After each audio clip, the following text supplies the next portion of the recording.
বাংলাদেশ খেলাফত মজলিসের মহাসচিব হেফাজতে ইসলাম বাংলাদেশের যুগ্ম মহাসচিব মৌলানা মামুনুল হক সাহেবের আহ্বানে আজকের সাংবাদিক সম্মেলন এখনই শুরু হবে। শুরুতেই আজকে দেশের এই কঠিন পরিস্থিতিতে যে সকল সাংবাদিক ভাইয়েরা উপস্থিত হয়েছেন তাদের সবাইকে আমরা মোবারকবাদ জানাচ্ছি। আজকের এই সাংবাদিক সম্মেলনে আমাদের মাঝে উপস্থিত আছেন বাংলাদেশ খেলাফত মজলিসের ঢাকা মহানগরী শাখার সহসভাপতি জনাব মৌলানা সানাউল্লাহ আমিনী। উপস্থিত আছেন বাংলাদেশ খেলাফত মজলিস ঢাকা মহানগরীর সহসভাপতি মৌলানা ইলিয়াস হামিদি। উপস্থিত আছেন বাংলাদেশ খেলাফত মজলিসের সহকারী প্রচার সম্পাদক জনাব মৌলানা মোহাম্মদ ফয়সাল। হেফাজতে ইসলাম বাংলাদেশের সহকারী প্রচার সম্পাদক ও বাংলাদেশ খেলাফত মজলিসের সহকারী প্রচার সম্পাদক মৌলানা মোহাম্মদ ফয়সাল। উপস্থিত বাংলাদেশ খেলাফত মজলিসের যুগ্ম মহাসচিব হযরত মৌলানা কুরবান আলী কাসিমি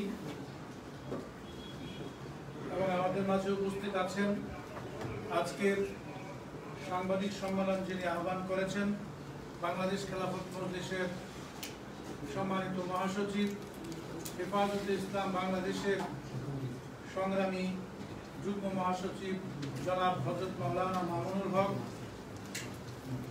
আমি মৌলানা আতাউল্লাহ আমিন বাংলাদেশ খেলাফত মজলিসের যুগ্ম মহাসচিব হেফাজতে ইসলাম বাংলাদেশ এর সহকারী সাংগঠনিক সম্পাদক। উপস্থিত আছেন বাংলাদেশ খেলাফত যুব মজলিসের সভাপতি মণ্ডলী পরিষদের সদস্য জনাব মৌলানা আবুল হাসান জালালি। উপস্থিত বাংলাদেশ খেলাফত মজলিস ঢাকা মহানগরীর সভাপতি জনাব মৌলানা রুহুল আমিন খান। উপস্থিত মৌলানা মুফতি আব্দুল মুমিন, সেক্রেটারি বাংলাদেশ খেলাফত মজলিস ঢাকা মহানগরী। প্রিয় সাংবাদিক ভাইয়েরা, আজকের এই সাংবাদিক সম্মেলনে এখনই আমাদের মাঝে বক্তব্য পেশ করবেন এই উদ্ভূত দেশের রাজনৈতিক পরিস্থিতিতে নিজের রাজনৈতিক এবং আদর্শিক অবস্থান জাতির সামনে পরিষ্কার করবেন বাংলাদেশ খেলাফত মজলিসের মোহতারাম মহাসচিব হেফাজতে ইসলাম বাংলাদেশের অন্যতম যুগ্ম মহাসচিব জনাব হযরত মাওলানা মামুনুল হক।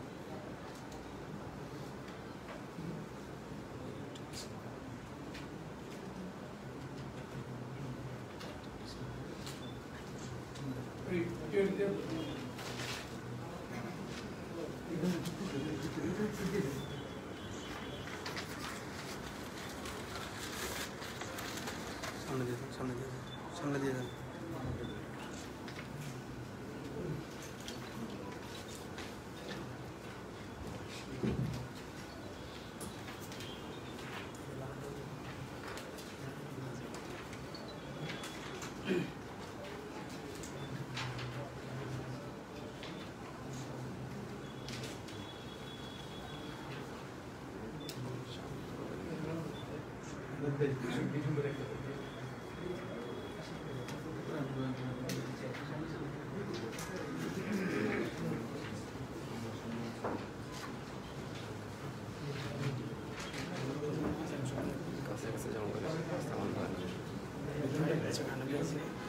আলোচনা সব কেটে দিতেছি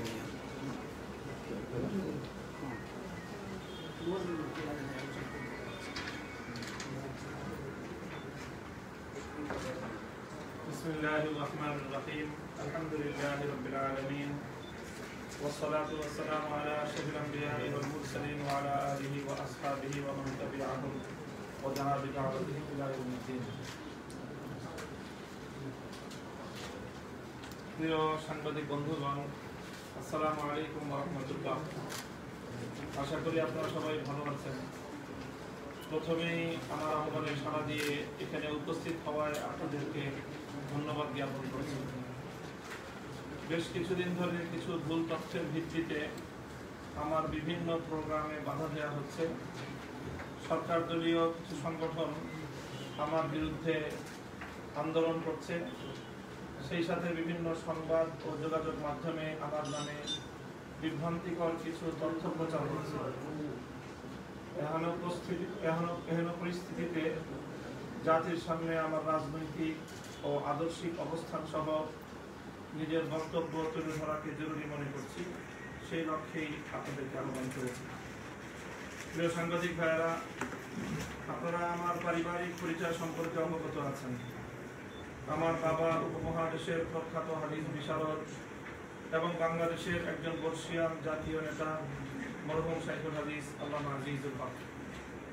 তিনি 4 দলীয় জোটের শীর্ষ 4 নেতার অন্যতম একজন ছিলেন এবং তার দেয়া আদর্শিক 5 দফার সাথে একমত হয়েই 2006 সালে বাংলাদেশ আওয়ামী লীগ বাংলাদেশ খেলাফত মজলিসের সাথে সমঝোতা চুক্তি স্বাক্ষর করেছিল।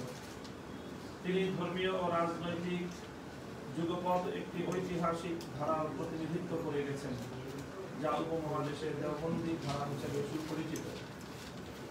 আমি ব্যক্তিগতভাবে সেই ধারারই একজন রাজনৈতিক কর্মী।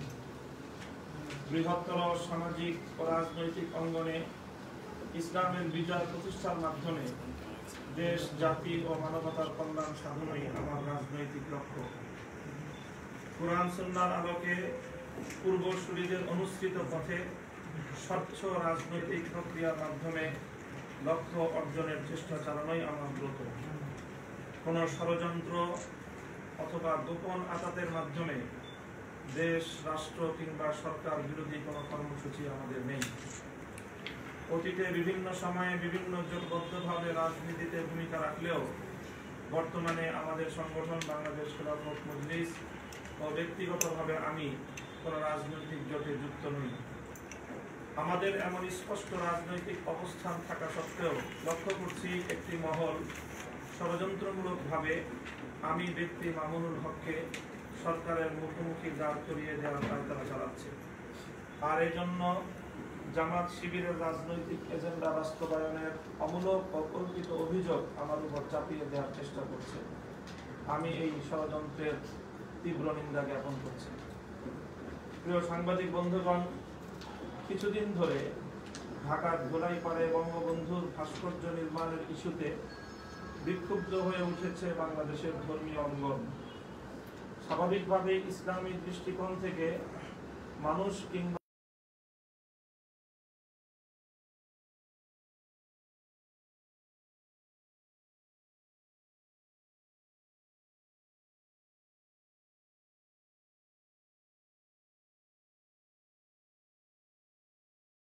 আসলে একটি মহল ভাস্কর্য নির্মাণের এই বিরোধিতাকে বঙ্গবন্ধু শেখ মুজিবুর রহমানের বিরোধিতা বলে আখ্যায়িত করার চেষ্টা করছে। এই বিষয়ে আমার বক্তব্য দ্ব্যর্থহীন। বাংলাদেশের স্বাধীনতা সংগ্রামের মহান নেতা বঙ্গবন্ধু শেখ মুজিবুর রহমানকে একজন মরহুম মুসলিম নেতা হিসেবে পরিপূর্ণ শ্রদ্ধা করি এবং তার রূহের মাগফিরাত কামনা করি। কখনো কোনোভাবেই এমন একজন প্রয়াত মরহুম জাতীয় নেতার বিরুদ্ধাচরণ করি না এবং করাকে সমীচীন মনে করি না। আবারও স্পষ্ট করে বলছি, আমাদের বক্তব্য ভাস্কর্যের বিরুদ্ধে, কোনোভাবেই বঙ্গবন্ধুর বিরুদ্ধে নয়। আমাদের বক্তব্য ভাস্কর্যের বিরুদ্ধে, কোনোভাবেই বঙ্গবন্ধুর বিরুদ্ধে নয়। প্রিয় সাংবাদিক বন্ধুগণ, অবস্থার দৃষ্টে মনে হচ্ছে আমার বিরুদ্ধে নানামুখী একটি ষড়যন্ত্র দানা বাঁধছে। ভুল তথ্যের ভিত্তিতে প্রশাসনকে আমার বিরুদ্ধে উস্কে দেওয়া হচ্ছে। আমি আশা করব এই অনভিপ্রেত অপতৎপরতা বন্ধ হবে। আমরা আরো উদ্বেগের সঙ্গে লক্ষ্য করছি, ইসলাম বিদ্বেষী মহল দেশের মধ্যে অরাজকতা সৃষ্টির জন্য বাংলাদেশের সর্বজন শ্রদ্ধেয় 2 মহান ধর্মীয় ব্যক্তিত্ব মরহুম শাইখুল হাদিস আল্লামা আজিজুল হক ও মরহুম সৈয়দ ফজলুল করিম পীর সাহেব চরমনাইয়ের বিরুদ্ধে মিথ্যা অপবাদ ও জঘন্য কটূক্তি করে যাচ্ছে, তাদের হাজারো অনুসারীদেরকে উস্কে দিয়ে একটি সাম্প্রদায়িক অস্থিতিশীলতা সৃষ্টির পায়তারা করছে, অথচ সরকার ও প্রশাসন এ ব্যাপারে সম্পূর্ণ নির্বিকার। আমরা এ বিষয়ে সরকারের যথাযথ পদক্ষেপ গ্রহণের দাবি জানাচ্ছি। আলেম ওলামা ও ইসলাম বিরোধী এমন বহুমুখী ষড়যন্ত্রের বিরুদ্ধে দেশের বিভিন্ন অঞ্চলে স্বতঃস্ফূর্তভাবে ধর্মপ্রাণ জনতা প্রতিবাদ ও বিক্ষোভ প্রদর্শন করছে। গত 27শে নভেম্বর বাদ জুমা বাইতুল মুকাররম থেকে এমনই একটি বিক্ষোভ মিছিল অনুষ্ঠিত হয়। স্বতঃস্ফূর্ত তৌহিদি জনতার সেই মিছিলে পুলিশ লাঠিচার্জ করে এবং 23 জন মিছিলকারীকে আটক করে। আমরা আটককৃত সকল বন্দীদেরকে অনতিবিলম্বে মুক্তি দেওয়ার দাবি করছি। পরিশেষে আবারও আপনাদের প্রতি ধন্যবাদ জ্ঞাপন করছি মূল্যবান সময় দিয়ে আমাদের সাংবাদিক সম্মেলন সফল করার জন্য। ধন্যবাদ সকলকে। আসসালামু আলাইকুম ওয়া রাহমাতুল্লাহ।